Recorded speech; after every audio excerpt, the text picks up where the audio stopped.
Siapakah di antara kita di sini yang baru pertama kali menghadiri gereja di ICCC sini? Enggak ada? Tuhan memberkati semuanya. Oh, masih ada? Silakan saudara berdiri, kami sambut supaya nanti ada kesempatan. Oh, untuk Sian dan keluarga Jonathan dengan ibunya yang baru datang juga dari mission dari Irak ya. Dari Kuwait ya. Dari Juba. Selamat datang Sian. Dan kami nanti akan mendengar banyak sekali cerita dari Sian yang salah satu juga bekerja di ladang Tuhan. Nah sekarang mari kita pusatkan, kita akan sama-sama baca dari Matius 10. Karena topik ini yang telah diberikan oleh gereja kepada saya, Matius 10. Siapa yang bawa Alkitab boleh buka Alkitab. Yang tidak di sini, karena ada beberapa ayat yang saya lompati. Jadi tidak seluruhnya. Yang pertama, ayat Matius 10 ayat yang pertama. Yesus memanggil ke-12 murid-muridnya dan memberi kuasa kepada mereka untuk mengusir roh-roh jahat dan untuk melenyapkan segala penyakit dan segala kelemahan. Inilah nama ke-12 rasul itu. Saudara baca sendiri ya nanti di rumah. Kita loncatin. Lalu ayat yang ke-7. Pergilah dan beritakanlah kerajaan surga sudah dekat. Sembuhkanlah orang sakit, bangkitkanlah orang mati. Tahirkanlah orang kusta, usirlah setan-setan. Kamu telah memperolehnya dengan cuma-cuma, karena itu berikanlah dengan cuma-cuma. Janganlah kamu membawa emas atau perak dan tembaga dan ikat pinggang. Janganlah kamu membawa bekal dalam perjalanan. Janganlah kamu membawa baju 2 helai, kasut dan tongkat, sebab seorang pekerja patut mendapat upahnya. Apabila kamu masuk kota dan desa, carilah di situ seorang yang layak dan tinggallah padanya sampai kamu berangkat. Apabila kamu masuk rumah orang, berikanlah salam, shalom kepada mereka. Jika mereka layak menerimanya, salammu itu turun ke atasnya. Jika tidak, salammu itu kembali ke atas kepadamu. Dan apabila seorang tidak menerima kamu dan tidak mendengarkan perkataanmu, keluarlah dan tinggalkanlah rumah atau kota itu dan kebaskanlah debu dari kakimu. Aku berkata kepadamu, sesungguhnya pada hari penghakiman tanah Sodom dan Gomora akan lebih ringan tanggungannya daripada kota itu. Yang ke-16. Lihat, aku mengutus kamu seperti domba ke tengah-tengah serigala. Sebab itu hendaklah kamu cerdik seperti ular dan tulus seperti merpati. Tuhan Yesus, firman sudah dibacakan, biarlah dalam waktu-waktu mendatang ini Roh Kudus yang menerangi, Roh Kudus yang mengertikan Tuhan. Apa arti semuanya ini bagi kehidupan, terutama kami semua pada zaman yang modern ini Tuhan. Apakah firman-Mu itu tetap berlaku? Kami percaya Tuhan, Kau akan membukakan pengertian kami. Sehingga firman ini boleh menjadi pedoman bagi kehidupan kami. Sekalipun pada zaman ini, sekalipun saat ini juga. Terima kasih Tuhan, terima kasih. Amin. Mengapa saya baca hampir semua ayat itu tadi? Karena Tuhan Yesus menyuruh ke-12 rasul, murid-muridnya. Dia bilang, akan kukirim kau keluar, mengutus kamu seperti domba ke tengah-tengah serigala.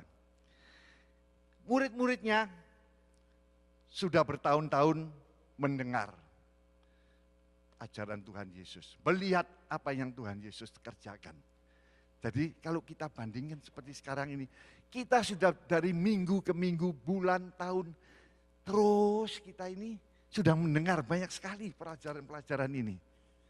Seolah-olah di dalam ruangan ini. yang dibatasi oleh 4 dinding. Tetapi Tuhan Yesus mau kamu tidak hanya teori, dengar saja. Praktek, dikirim keluar. Keluar. Seperti domba di tengah serigala. Serigala. Nah, sekarang saya terangkan arti atau sifat karakter domba.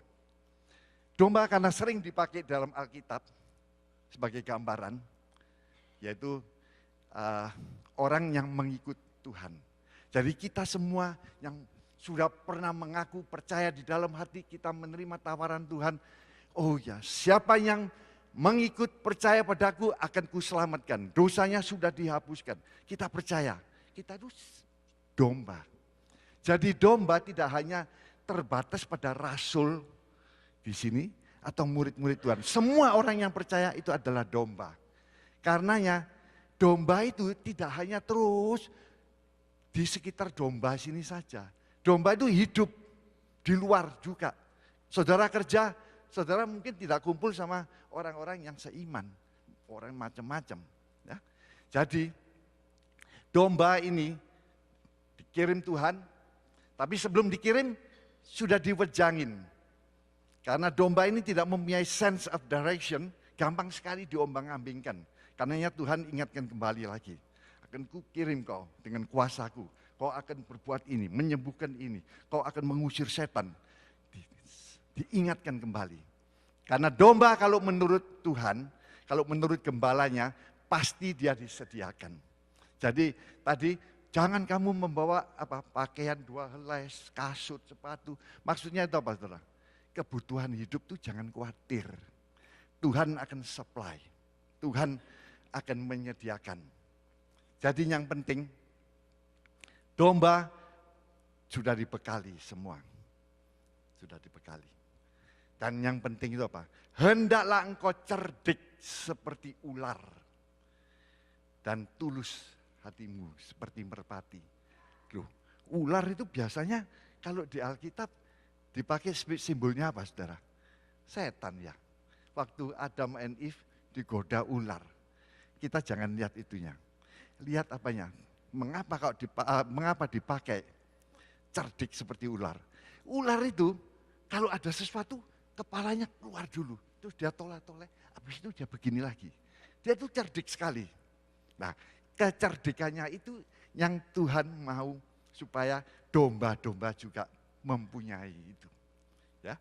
Dan karenanya ditambahkan, hendaklah hatimu tulus seperti merpati. Nah, yang penting hati kita ini yang penting. Hati. Nah, itu sedikit pengetahuan atau introduction mengenai domba. Apa sebenarnya serigala, saudara? Serigala adalah binatang buas yang tugasnya atau yang keinginannya selalu ingin menerkam mangsanya untuk dimakannya. Jadi serigala itu terus ngincar, ngintip. Kalau ada domba sendirian, rasanya mau diterkam. Karena domba itu tidak mempunyai senjata. Domba lah nggak punya tanduk toh ya. Makanya kita nggak mau orang Kristen seperti kambing. Karena kambing itu sedikit-sedikit nanduk. Bikin susah nanduk gitu.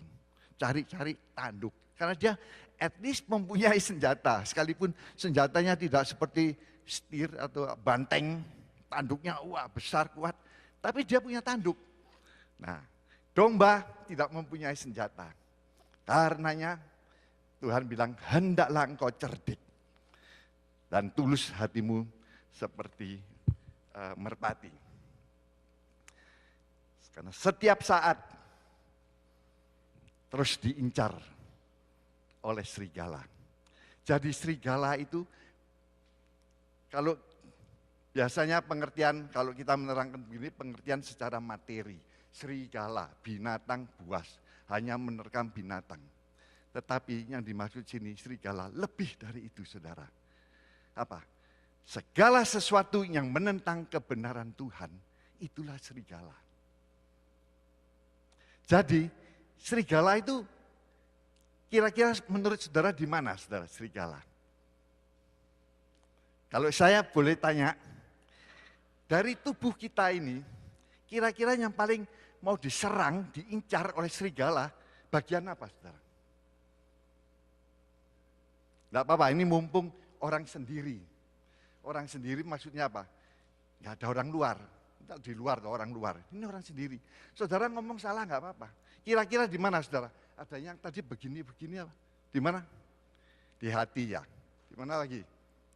Saya kasih hints ya supaya tepatnya ya. Tadi di word of faith itu sudah ada loh. The word of faith tadi. Tubuh kita ini terdiri dari apa? Roh, jiwa, dan tubuh. Kira-kira yang mana yang paling sering diserang oleh serigala? Jiwa, benar. Benar saudara, jiwa. Jiwa ini yang paling penting. Karenanya Tuhan bekalin semuanya ini. Sebelum kamu keluar jadi saksiku yang hidup, hendaklah engkau mengalami sendiri. Seorang dokter, saya bukan dokter, tapi saya tahu banyak sekali teman-teman dokter yang juga masih sekolah, gitu. Kalau sudah tingkat 4, tingkat 5 itu, kalau di Indonesia disebut co-assisteren. Kalau di sini disebut intern. Ikut berjalan dengan dokternya, ikut praktek, meriksa semuanya. Mengapa saudara? Sebelum kita bisa mengobatin seorang pasien, kita harus tahu. Bahkan kalau perlu mengalami. Bilang sakit, ininya keras atau apa. Di tek-tek pakai stetoskop, periksa.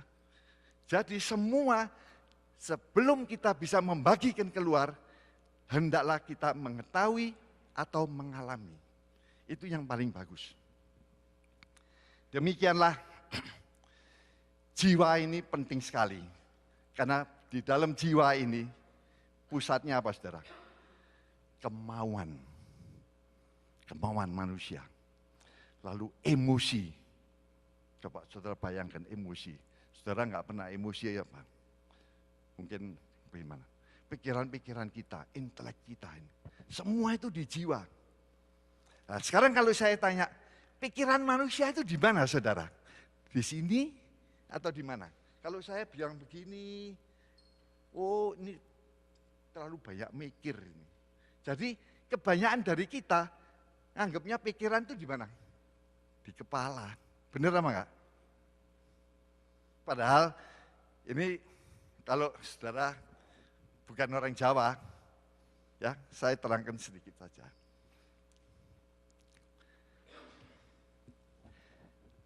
Turu mudin, turu itu tidur. Mudin itu biasanya yang sering kendak selamatan atau apa. Ya, turu mudin, ya, motonya merem, atine batin. Ngerti saudara? Turu itu kelihatannya kita ini merem, ini wah tidur ini. Padahal motonya itu matanya, merem itu nutup, tapi hatinya itu jualan terus saudara. Batin. Orang bilang pikiran di sini, nah, hati di sini, tapi sebenarnya hati itu adalah pusatnya pikiran. Siapa yang percaya hati adalah pusatnya pikiran? Di Alkitab sendiri bilang, dari hatimu keluarlah apa? Pikiran-pikiran jahat. Pikiran-pikiran najis. Pikiran-pikiran apa? Durhaka, cabul, semuanya. Itu dari hati, saudara. Terbalik, kalau dunia bilang apa? Dari mana datangnya cinta? Dari mata turun ke hati. Terbalik. Saudara tidak bisa mencintai seseorang kalau tidak dari hatinya ini keder gitu, terus moro itu ngelihat di sini, terus matanya begini, terus apa. Nah, jadi kita tekankan hari ini yang penting itu jiwa, tapi jiwa ini, pikiran ini mulai dari hati. Ya, jadi hati dan pikiran itu sangat dekat sekali. Nah, karena jiwa kita itu penting sekali, saudara. Jiwa kita ini penting sekali. Itulah yang terus mau dicari kekurangan, yang diincar oleh serigala.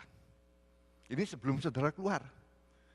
Kita akan jadi saksi di luar, tapi kita dites di dalam tubuh kita sendiri. Supaya nanti kalau saudara pulang tidak lupa, itu ngomong apa tuh? Tadi ada ngomong Jawa, ada moto merem atau enggak usah ingat dah. Ingat hari ini DPR. Tahu saudara DPR? DPR itu adalah suatu institusi pemerintahan, lembaga yang tertinggi kalau demokrasi. Seperti di Indonesia, semua tahu DPR, Dewan Perwakilan Rakyat. Di situ suara-suara rakyat itu penting sekali. Nah inilah hal-hal penting ini dipakai oleh si jahat, oleh si serigala. Ini saya cuma ngambil supaya saudara ingat saja. Ya. D yang pertama itu apa saudara? D. Karena dia tuh hanya tugasnya itu tipu muslihat. Cari nomor satu apa? Pikiran kita itu diserang. Serangnya apa? Diingatkan yang dulu-dulu. Dulu-dulu. Sekarang kita sudah terima Tuhan, waduh senang dah. Sudah mukanya sudah mulai, dulunya suram, sekarang mulai berseri-seri. Dulunya suka gosip, sekarang suka worship. Rasanya loh ya. Tapi nggak tahu gosipnya berapa banyak, worshipnya berapa banyak. Tapi begitu kita dulu kalau ingat-ingat gosip sekarang worship, nah mulai si jahat ini, loh kamu kok aksi sekali loh. Oh dulu senangnya gosip, kamu kemarin gak masih gosip sedikit. Diingatkan yang dulu-dulu saudara. Ini jahatnya. Itu salah satu antaranya, dia mau mengingatkan yang dulu-dulu. Dan anehnya orang yang sudah lanjut umurnya, ingatnya itu yang dulu-dulu saudara. Percaya apa enggak saudara? Kalau orang sudah umur 80, bahkan ada yang enggak sampai 80, 70 terus ke atas, yang baru kejadian kemarin bisa lupa. Atau tadi baru diomong lupa, benar apa enggak? Kok ada yang gini-gini? Memang benar. Saya sering juga ada kesempatan kalau visit orang tua, kadang-kadang mereka tuh cepat lupa ya, cepat lupa. Tapi kalau saya tanya, loh om dulu gitu, wah cerita mulai dulu. Iya, buat dulu masih begini loh, masih begini. Ditanya, terus saya tanya, kok hebat om, kok masih ingat? Yang dulu-dulu semua ingat gua. Tapi yang baru kemarin, misalkan lansia itu bicara apa itu, share itu, saya lupa semua sudah. Atau di gereja ngomongnya apa, saya tidur saya. Ini anehnya manusia itu begitu. Yang dulu-dulu itu melekat saudara. Melekat. Tapi yang baru itu, hilang aja. Seolah-olah di dalamnya ini, memorinya ini udah penuh. Enggak di-delete. Lu kok ketawa? Tante kok ketawa tante. Anyway, ya. Jadi yang dulu-dulu tidak semuanya jelek. Ada yang baik. Ya, ada yang baik. Sebelum saya bertobat atau sebelum benar-benar pada ikut Tuhan, saya ini senang organisasi. Organisasi itu ngatur atau apa. Enggak tahu rasanya begitu loh. Otomatis gitu loh. Masih muda di SMP, ngadakan masih belum ada zamannya sepeda balap saudara. Ayo kita bikin bicycle club. Wah, bikin bicycle club Malang. Wah, 20 orang. Ayo kita pergi ini, kasih bendera. Wih, seneng gitu loh rasanya. Terus yang lain-lain mulai ikut-ikut sampai di Malang ada beberapa klub sepeda.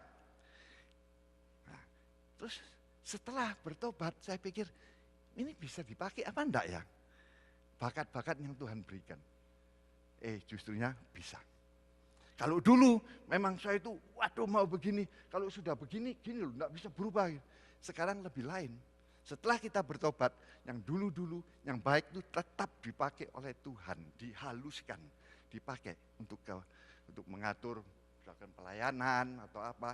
Tapi ingredients-nya sudah ditambah. Kalau dulu rasanya, waduh dengan keras, dengan begini. Sekarang dengan lebih lemah lembut katanya. Jadi, kalau dulu sering iri hati, sekarang saudara murah hati. Tapi itu masih tidak senang. Serigala masih tetap mencari. Satu kali saja kita tidak benar-benar murah hati, diingatkan, memang kamu itu suka iri hati. Hati kamu itu memang belum beres. diingatkan. Terus yang dulu-dulu yang jelek itu yang diangkat-angkat. Suka omong kosong, omong besar, gitu. Tapi setelah kita terima Tuhan, kita lah nggak mau. Kita nggak mau bohong, nggak mau apa. Sekali-sekali kita masih tetap bohong loh. Percaya apa enggak, saudara? Misalkan saja saudara datang di rumahnya teman, jamnya makan, jam makan. Yang di hati sini bilang, Manda, mudah-mudahan nanti saya ditawarin makan, saya lapar juga. Tapi begitu tawarin makan, sudah makan ya? Oh sudah. Padahal di sini lapar. Saudara. Benar apa enggak? Itu sudah bohong. Kalau saya tawarin makan, cukup apa enggak kalau saya makan? Ya, saya bilang terus terang begitu. Jadi enggak apa-apa saudara. Terus terang sama teman, terus terang sama keluarga, itu bagus. Itu tambah membuat akrab, familiar, terang-terangan. Kalau enggak ada, dia bilang enggak ada. Misalkan ada orang datang bilang ini, cukup apa enggak saya makan? Kalau kamu mau seadanya ya ayo duduk. Mestinya makanan untuk orang 2 ya kita bagi untuk orang 3. Terang-terangan ya. Itu bagus juga untuk membangun family semuanya. Jadi awas, biarpun kecil kalau bohong, ya bohong. Betul apa enggak saudara? Kita minum racun, enggak usah sesendok, racunnya setetes saja ya racun. Ya enggak? Ya, jadi awas. Kalau serigala mengingatkan hal yang dulu-dulu, kita mesti tangkis. Ingat tadi dalam bacaan. Kalau kamu datang di suatu rumah, nyatakanlah shalom. Salam itu shalom. Shalom itu sebetulnya bukan hai gitu saja. Itu berkat saudara. Berkat. Hamba Tuhan kalau datang di rumah seseorang, shalom. Rumah ini ku berkati. Rumah ini penuh damai sejahtera. Biarlah kasih Tuhan melimpah di sini. Biarpun apa, semuanya lengkap. Tetapi waktu dalam bacaan tadi, kalau firmanmu kamu siarkan, ditolak, ditentang, di apa? Tuhan itu bekerja. Di sini tidak ditulis, ada discerning spirit. Discerning spirit itu spirit yang memberitahukan, ini adalah roh menolak kamu. Lepaskanlah, maksudnya tinggalkanlah, kebaskanlah debu di kakimu. Nah sekarang kalau kita diingat-ingatkan oleh serigala yang dulu-dulu, padahal kita sudah ikut Tuhan, atau apa? Kita hadapi, lepaskanlah, serahkan Tuhan.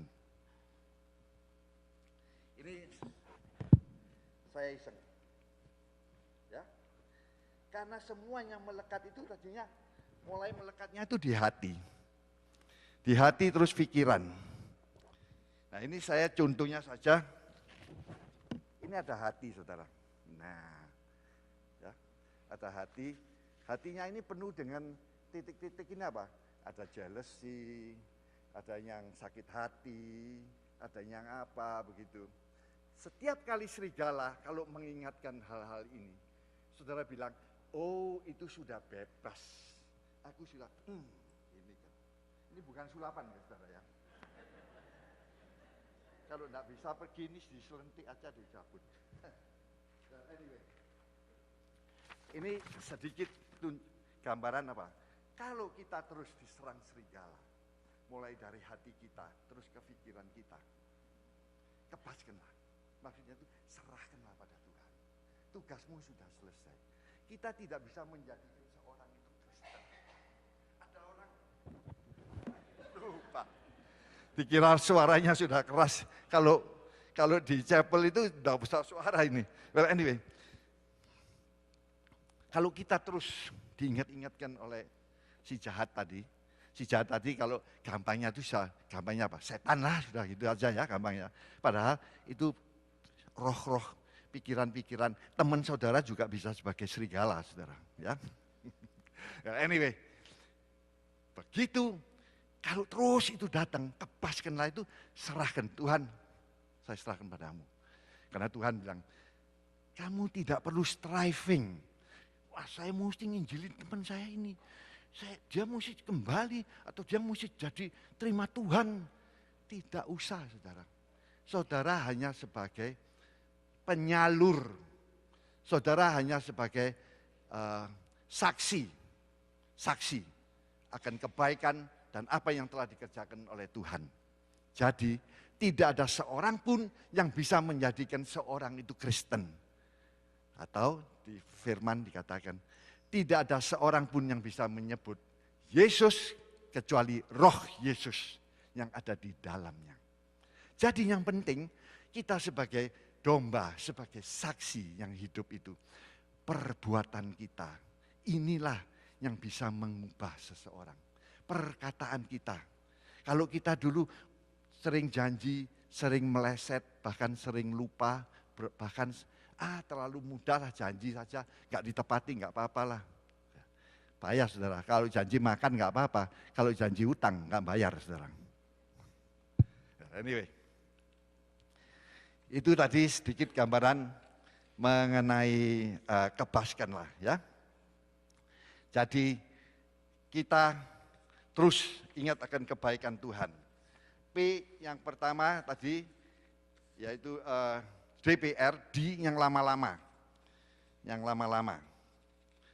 Jadi hal-hal yang lama itu kebaskanlah saudara. Ini kok kececeran semua dong saya ngambil. Nah, ini yang besar sajalah yang saya ambil ya. Ini ada tulisannya apa? Dendam, iri hati. Yang satunya ada pengampunan. Salah satu yang dulu-dulu, hal-hal yang dulu, yang terus dipakai oleh si jahat adalah apa saudara? Apa yang berhubungan di hati kita. Iri hati, sakit hati, dongkol, benci, ingin balas, ingin apa. Lalu tahu temannya sudah salah, gak bakal gue tak ampunin. Aduh, ini sorry ya, kalau campur-campur Jawa-Jawa sedikit ya. Maksudnya kamu tidak akan saya ampuni. Bahkan sampai berapa turunan, that's it, ngelihat modelmu saja saya tidak kuat. Gitu.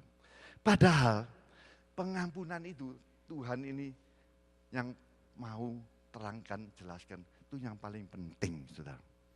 Dalam doa Bapak kami, tidak terlalu diterangkan iri hati, gini-gini. Cuma apa? Ampunilah segala dosa kami seperti kami mengampuni orang yang berkesalahan kepada kami. Itu doa Bapak kami itu begitu otomatis.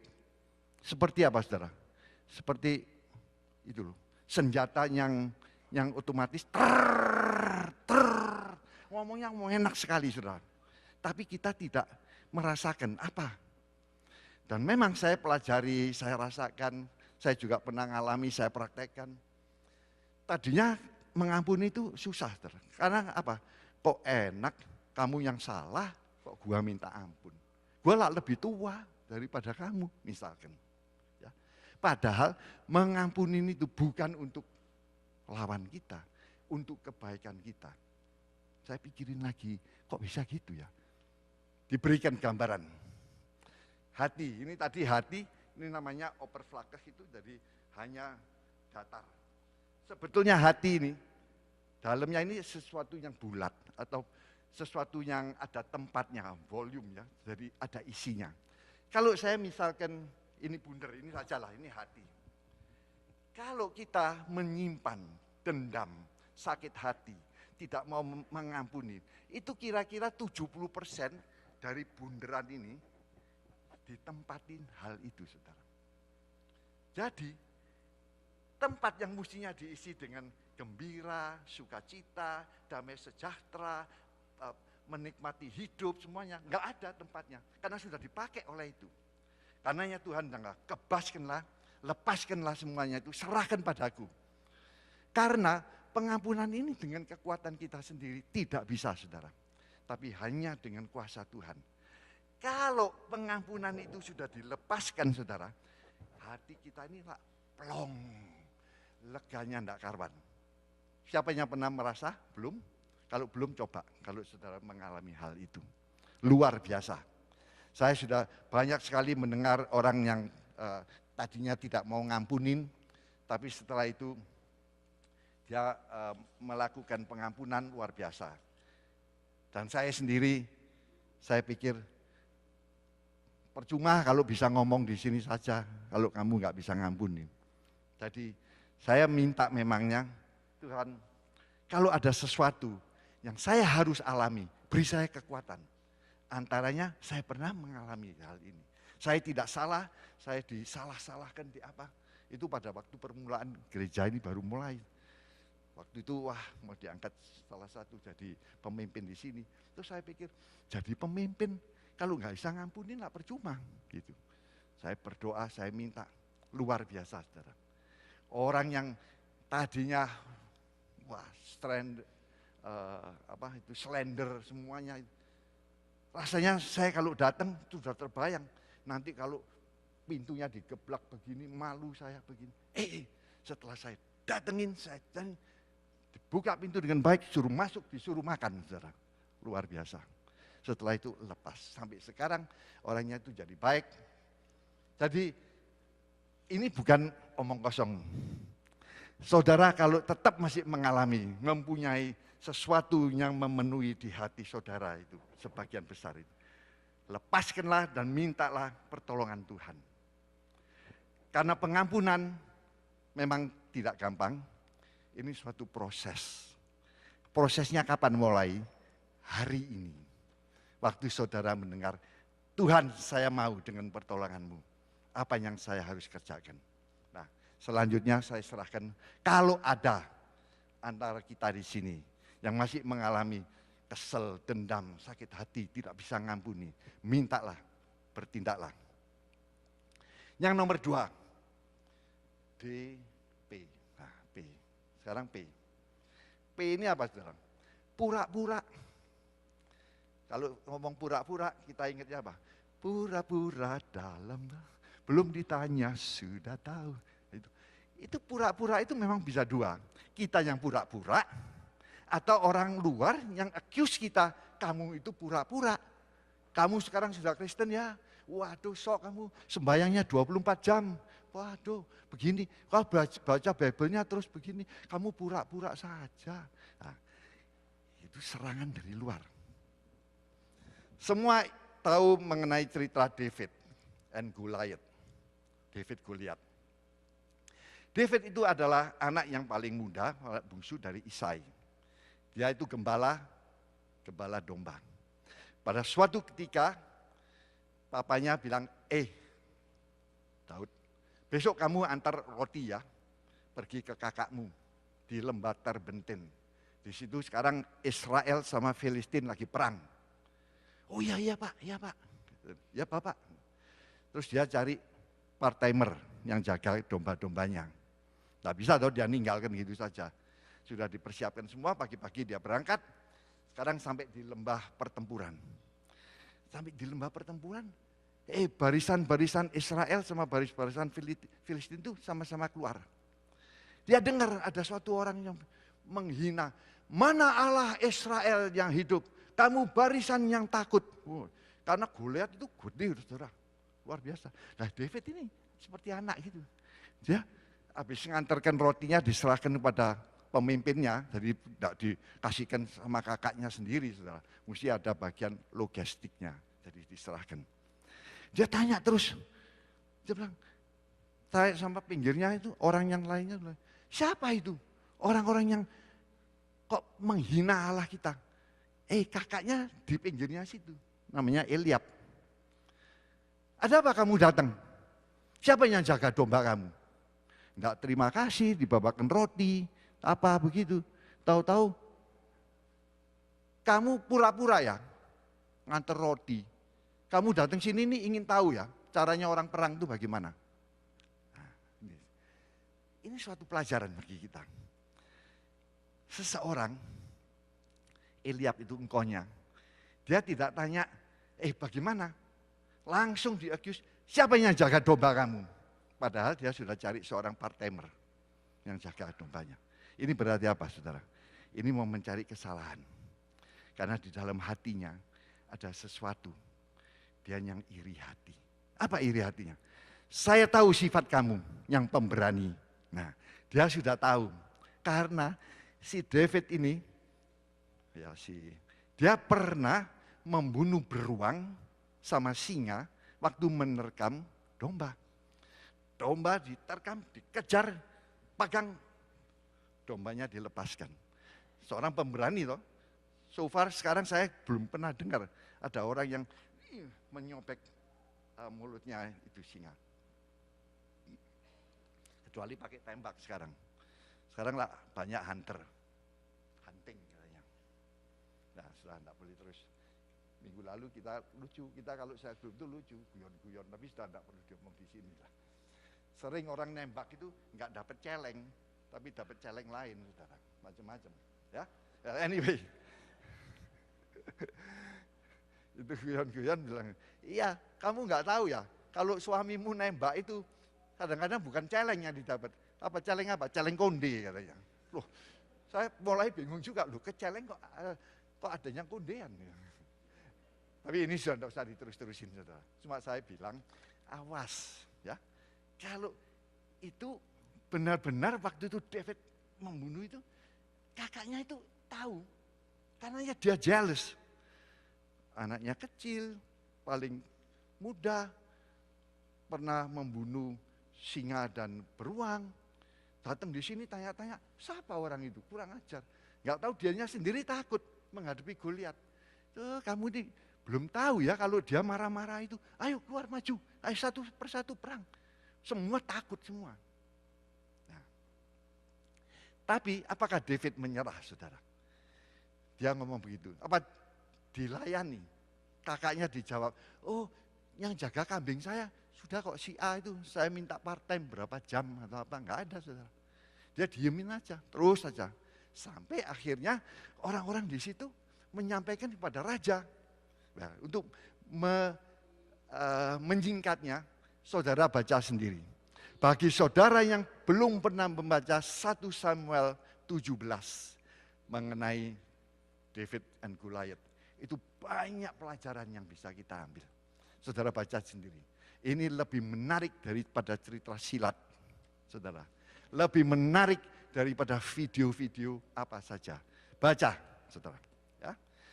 Waktu sampai di suaranya atau keberaniannya disampaikan oleh orang-orang di situ pada raja, sampai rajanya bilang, oke lah, ini gampangnya lagi lah ya. Padahal prosesnya nanti kalau ditanya ini, terus disuruh pakai pakaiannya, shawl semuanya, dia macam-macam, menarik sekali, tapi saya nggak ada waktu. Saudara baca sendiri. Anyway, sekarang sudah David diizinkan. Dia tidak mau pakai pakaian raja perang. Pakaian perang raja itu berat, tidak bisa jalan ya. Dia begini, goyang gini tidak bisa. Tidak pakai ini-inian ya. Dia maju di hadapan Goliat. Hanya membawa apa? Tongkat gembala sama sling. Sling itu seperti, kalau tepil zaman saya dulu, tepil itu ada cangkoknya gini, saudara. Ini pakai karet. Tapi ini sling. Di Olimpik baru ini saya kelihatan ada sling. Tapi bolanya ada talinya, ada seperti putar, lemparin. Dengan 5 batu dia menghadapi. Waktu Goliat kelihatan, anak kecil ini ada apa? Lu kira gua anjing ya? Kamu mau datang perang pakai tongkat gitu katanya gini. Terus yang kamu hari ini, kamu akan saya bunuh. Sedangkan si David ini bilang, baik, kamu datang dengan tombak dan lembingmu, dan pisaumu, pedangmu. Tapi aku datang dalam nama Tuhan Allah Israel. Disinilah kuncinya, saudara. Ada orang yang mengaccuse, mendakwa saudara pura-pura.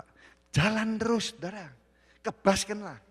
Enggak pedulilah, kamu ngomong gitu gak apa-apalah. Gua punya Allah yang hidup. Begitu diputar, des, kena sininya, gelebak mati. Kalau yang pemimpinnya yang gede itu mati, yang kecil-kecil kemana, saudara, kira-kira? Apa mau membantu? Lari, saudara, semua.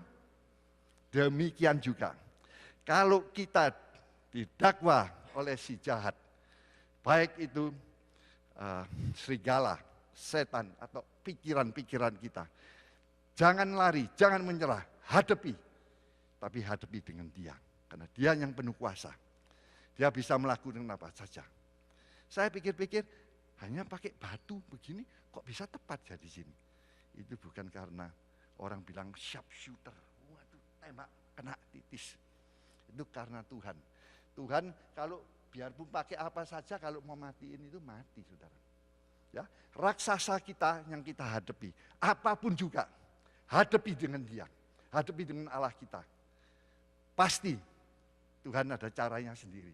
Entah pakai kerikil 5, karena Daud hanya pakai kerikilnya 5. Itu pun satu khotbah tersendiri lagi, saudara. Mengapa 5? Ya, itu sudah tidak usah.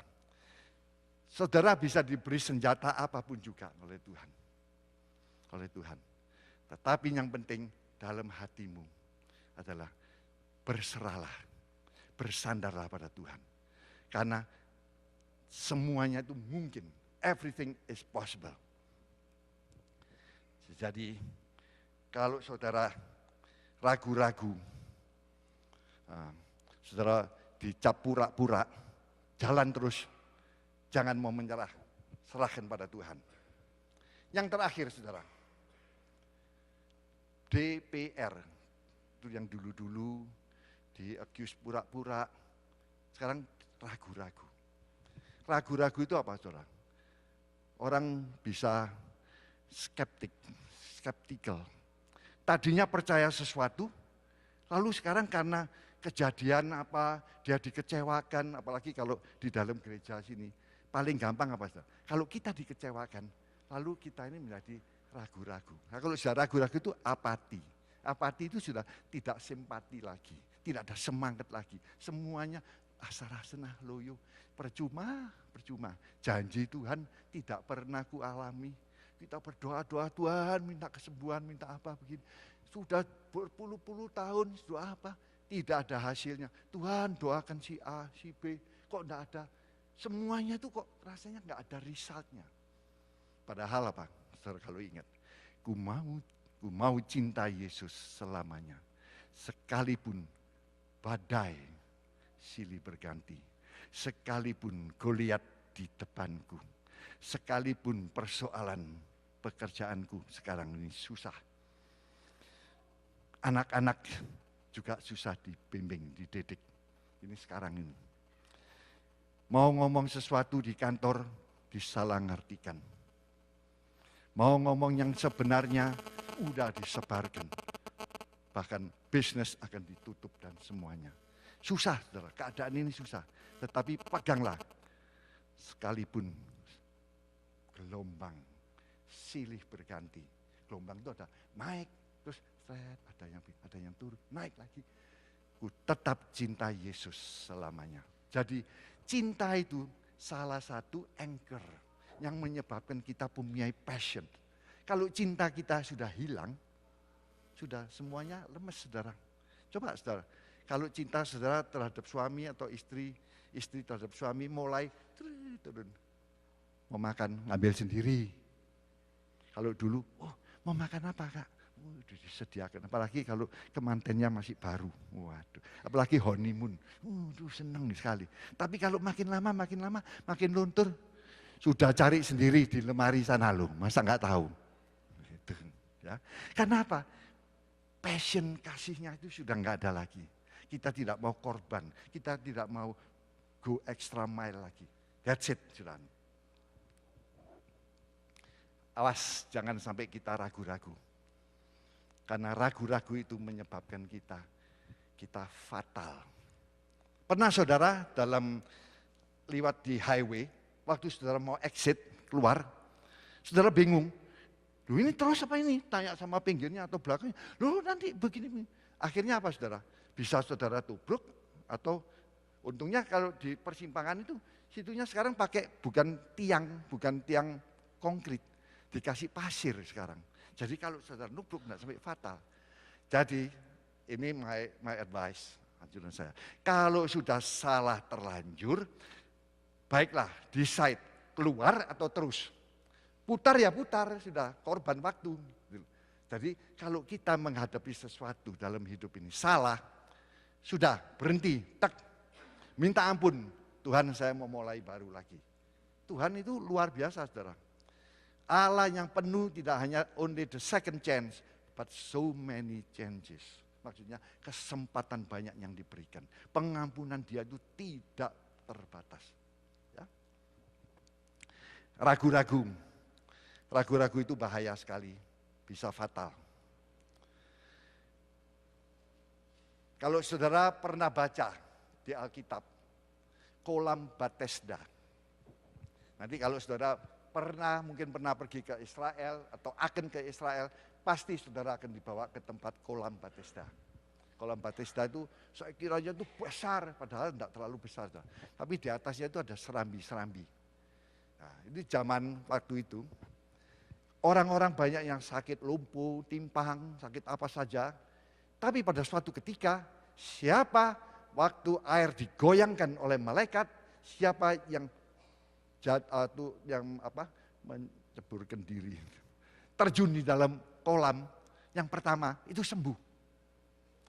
Pada suatu hari Tuhan Yesus lewat, di situ ada seorang yang sudah 38 tahun. Ditanya, kamu mau sembuh? Tuhan, tidak ada yang tolong saya. Setiap kali saya sampai sana sudah ada yang lebih dulu di dalam kolam itu. Padahal apa? Apakah Tuhan nggak tahu, saudara? Kalau dia itu ingin sembuh dan dia itu timpang, nggak jalan, nggak bisa jalan, mungkin secepat atau lari seperti orang biasa, Tuhan tahu. Tapi Tuhan memberi pelajaran. Mengapa, tanya? Orang ini terlalu banyak excuse, tahu excuse itu, alasan. Tuhan, ditanya, kamu mau sembuh? Kalau orang mau tuh, kalau orang honest itu, mau Tuhan. Enggak ada orang yang tolong Tuhan, enggak ada saya begini. Inilah manusia itu sering sekali. Ada persoalan apapun juga, dia itu mulai cari alasan. Oh ya saya begini, saya makanya cari pekerjaan di sini susah. Kenapa? Karena saya tidak lulusan sini sih. Saya dulu sempat, saudara, mulai begitu. Saya pikir, coba dulu saya sekolah di sini, saya lulusnya di sini, kerjanya lah enak. Lalu mulai menyalahkan apa? Orang tua kita. Mengapa kok tidak mau sekolahkan saya di sini? Itu anak-anak itu yang lulusan sini. Gampang sekali cari kerjaan. Bahasanya lancar. Alasan. Padahal Tuhan bilang apa? Sudah, hadapilah. Take like it is. Maksudnya hadapilah apa yang kamu punyai, apa yang kamu hadapi. Tapi berbuatlah sesuatu. Apa yang kau ingini sesuai dengan rencanaku. Gitu, ya. Dari waktu orang lumpuh ini ditanya begitu. Mau sembuh apa enggak? Langsung, karena Tuhan tahu, pertama dia kasih alasan, kedua dia tidak jawab alasan, tidak respon soal alasan. Langsung bilang apa? Berdiri, angkat tilammu, jalan. Dia enggak ada waktu. Enggak ada waktu lagi cari alasan yang berikutnya, saudara. Jadi sekarang cuma pilihan dia, saya mau nurut atau tidak. Nah, ini kuncinya dikebaskan itu begitu. Kalau kita menghadapi sesuatu, kalau kita dengan kekuatan kita tidak sanggup, tidak kuat, kebaskanlah, serahkan Tuhan.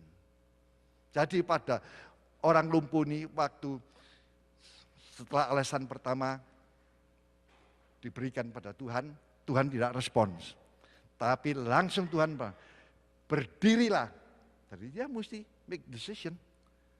Mau berdiri, mau duduk, atau tetap mau tidur. Angkatlah tilammu, berjalanlah. Dia tidak ada kesempatan, oh iya ya, tidak ada yang angkat. Tuhan coba tolong saya dibawa sana. Tidak ada, saudara. Saudara harus take decision. Ambil putusan. Yes, saya mau menurut Engkau Tuhan. Kalau dipikir lagi ya, orang yang bikin alasan itu, orangnya males, saudara. Orang lumpuh kok males sih? Kalau 38 tahun, setiap hari dia jalannya sejengkel saja. Geser begini, terus begini. Geser begini, gini. 38 tahun itu kira-kira sampai di mana, saudara? Di tepi kolam, saudara. Percaya, saudara? Begitu ada, misalkan bukan tiang ya, tapi tahu-tahu malaikat gombangkan itu, dia kali jatuhkan diri, beres dia. Tapi orang ini diem aja. Gak ada yang nolong ya, 38 tahun ya saya begini saja. Padahal 38 tahun itu panjang sekali. Jadi maksudnya apa? Kita harus do our part. And the thing that we cannot do, hal-hal yang kita tidak bisa kerjakan, itu serahkan Tuhan. Jangan semua, Tuhan, saya nggak bisa ini, Tuhan gimana, toh ini susah loh, sekarang cari kerjaan Tuhan. Tuhan tahu susah. Ini loh Tuhan, tapi nggak ada orang yang mau terima. Tapi dia tanya saja sama orang nggak, ngomong saja nggak, apalagi bikin resume. Apalagi ngeliat di internet, apalagi datang di mengenai center itu, di manpower center, cari, bacain, nggak ada. But we have to do our part. Apa yang saya bisa kerjakan, kerjakanlah. Yang tidak bisa kerjakan, itu mohon kemurahan Tuhan. Tuhan pasti tahu. Saudara mau mengerjakan itu dibimbing. Setiap kali saudara mengerjakan, serahkan, minta pimpinan Tuhan. Ya, jadi penting sekali, jangan sampai roh ragu-ragu itu menelusup di jiwa, di pikiran kita, terutama di hati kita. Jadi lagi sekali, hati ini luar biasa. Punyailah saudara setiap saat bahwa kau cintakan Yesus. Setiap kali engkau mengatakan, ku mau cinta Yesus selamanya. Kau pikirkan, Tuhan ini hari ini kok enak Tuhan. Saya boleh bangun pagi, semua dalam keadaan cukup, keadaan sehat, ada tempat tinggal, terus kering, ada teman yang masih bisa ngobrol, semuanya begini. Itu semua kemurahan Tuhan. Cari terus alasan untuk bersyukur pada Tuhan. Banyak sekali saudara. Jangan cari alasan apa yang saudara tidak punya, apa yang saudara belum dapat, apa yang orang menyakiti hatimu. Jangan cari itu, balikkan. Apa yang Tuhan sudah berikan, itu ucapkanlah syukur, ucapkanlah syukur. Maka hati saudara itu banyak hal-hal yang sudah dicabut sehingga kosong. Disinilah Tuhan sudah menyediakan sesuatu. He will do favor. Favor itu apa? Kemurahan Tuhan akan dicurahkan. Kemurahan Tuhan yang di luar pikiran kita. Kita tidak mengetahui, kita tidak tahu. Luar biasa, luar biasa. Kasih Dia itu luar biasa. Nah, biarlah khotbah yang singkat ini untuk menjadi saksi di luar. Kita hendaklah menyaksikan kebesaran Tuhan di dalam kita. Apapun yang menghambat, distract, atau yang menghalangi, yaitu serigala, roh-roh jahat, setan apapun juga, itu kita kebaskan. Kebaskan itu serahkan pada Tuhan. Kita usir dengan kuasanya. Kita usir dengan kuasanya. Karenanya, biarlah di dalam segala hal, milikilah cara hidup yang baik di tengah bangsa-bangsa, bukan Yahudi. Maksudnya orang-orang yang masih belum percaya sama Tuhan. Teman-teman saudara, apalagi mertua, famili, semuanya. Milikilah cara hidup yang baik. Supaya mereka dapat melihat dari perbuatan-perbuatanmu yang baik. Dan memuliakan Allah pada hari Ia melawat mereka. Itu saudara baca di 1 Petrus 2 ayat 12. 1 Petrus 2 ayat 12. Jadi, saudara menginjil tidak menginjil di luar. Karena begitu kalau kita setiap hari, kita terus mau bergumul, terus mau bersatu dengan Tuhan. Ini menjadikan sesuatu yang inklusif. Yang tidak bisa dipisahkan kalau saudara keluar. Saudara kemana saja, saudara akan membawa itu. Seorang dokter tidak hanya menjadi dokter dia di rumah sakit atau di kantor praktek. Di plane saja, kalau ada sesuatu sebagai dokter, dia pasti. Dia melihat atau dia tolong. Kadang-kadang memang diminta siapa yang dokter di sini. Kita pun sebetulnya lebih dari dokter, saudara. Ya, lebih dari dokter.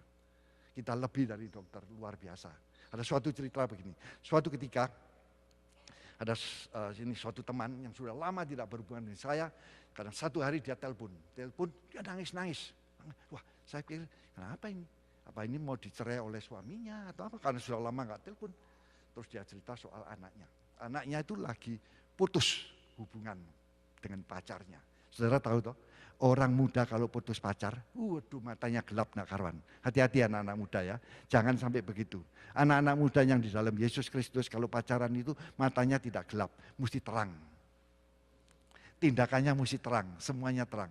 Kalau gelap bahaya, bisa seperti James Holmes. Tahu toh James Holmes di Colorado, anak yang pintar sekali, anak yang itu PhD program, akhirnya apa? Membunuh saudara beberapa orang gitu. Karena apa dia? Hilang harapan hilang, matanya gelap. Ya. Kembali pada cerita tadi, dia bilang begini, anak saya ini baru putus pacar. Lalu dia bertindak very violent. Violent itu kasar sekali. Kok bisa begitu? Iya, ini di tempat perkumpulan atau apa, dia kelihatan yang perempuan girlfriendnya dia sama orang laki baru. Nah, si ini tidak terima.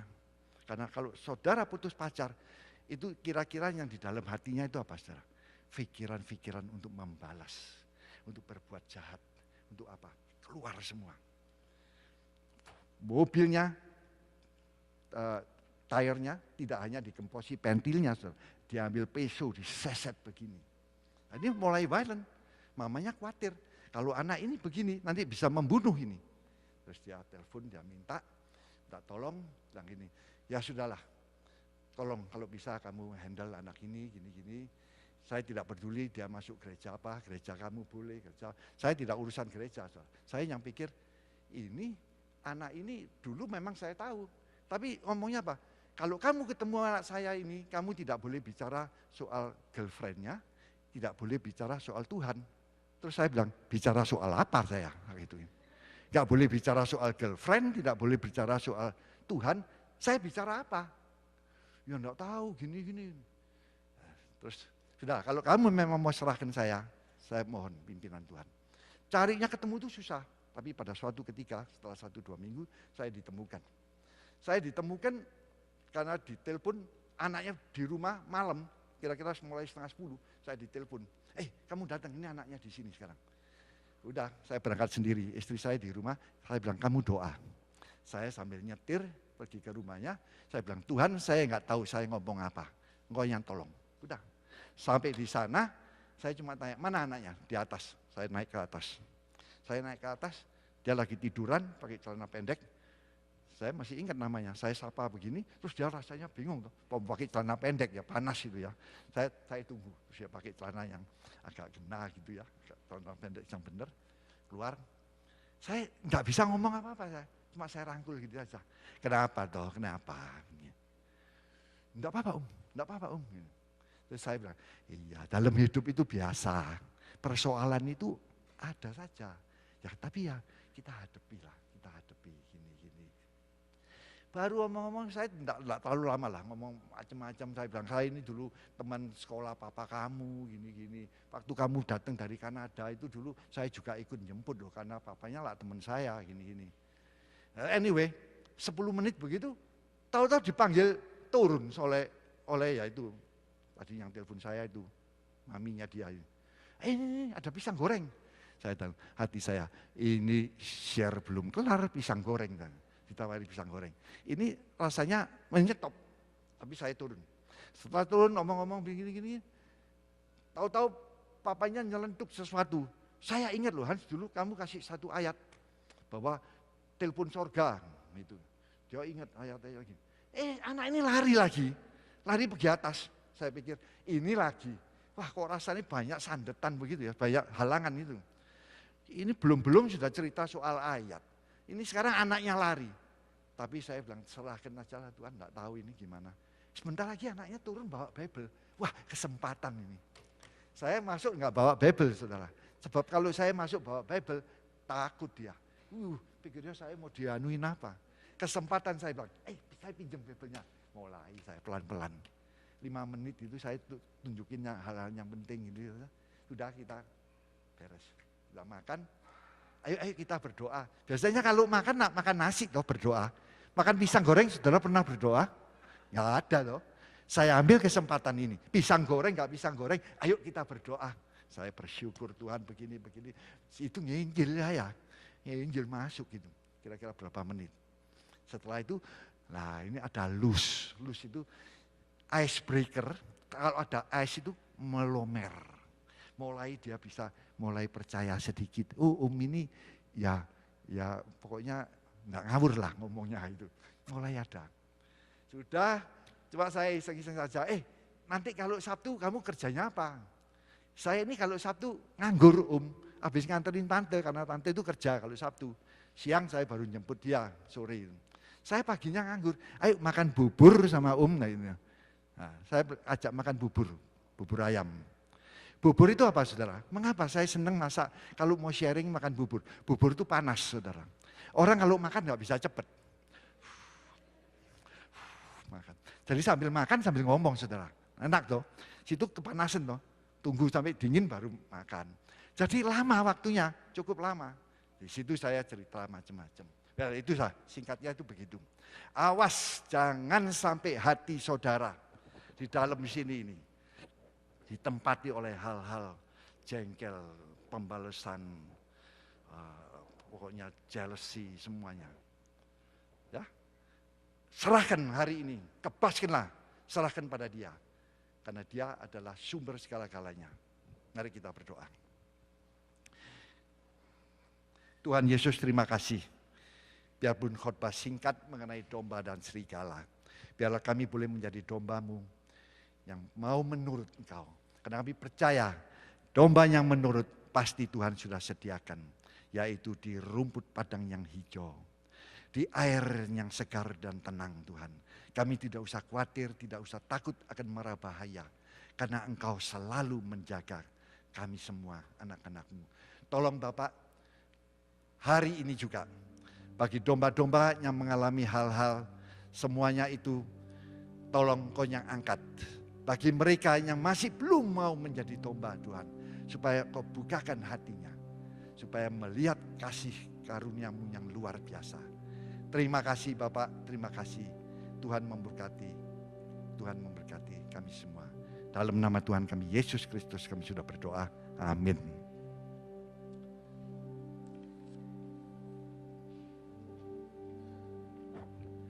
Terima kasih Hans untuk firman-Nya.